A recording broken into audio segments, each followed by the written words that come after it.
montagne sur une course à étapes? Elles étaient plutôt bonnes sur la première partie de la course.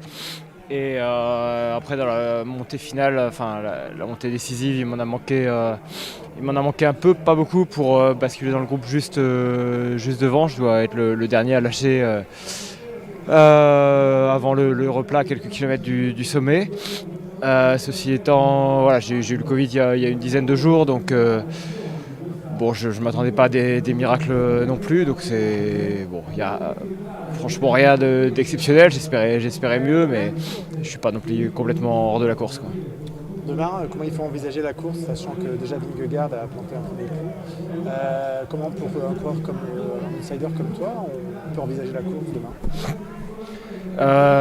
Il y aura peut-être une opportunité pour l'échapper si les écarts sont faits au général. Je pense voilà, c'est la seule chose peut-être à envisager, même si les chances de l'échapper restent faibles, mais voilà, si on ne tente pas, il n'y a aucune chance de gagner. Ce serait quoi un bilan positif pour toi sur ce Tirreno Adriatico? Si dimanche soir on pouvait te souhaiter quelque chose, qu'est-ce que ça serait? Là, pour le général, là, je commence à être un peu hors jeu, donc voilà, réaliser une belle étape de demain et voir que les sensations aussi reviennent petit à petit. C'est ce que j'ai senti tout au long de la semaine, encore une fois après ce Covid. Donc voilà, si la forme est ascendante, c'est bon signe aussi pour la suite de la saison.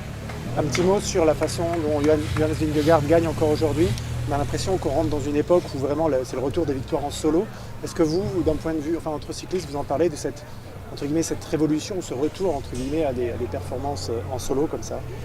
Ouais, j'ai l'impression qu'il s'agit pour eux plus seulement de gagner, mais encore de gagner avec la manière. Pour les quelques coureurs là qui sont au-dessus du lot, même quand ils ne courent pas les uns contre les autres, il y a une forme de concurrence dans la manière dont ils gagnent. Donc je pense qu'après ce que Pogačar avait fait au Strade-Bianche, je m'attendais à ce que Vingegaard essaye de faire quelque chose de similaire ici. Ouais.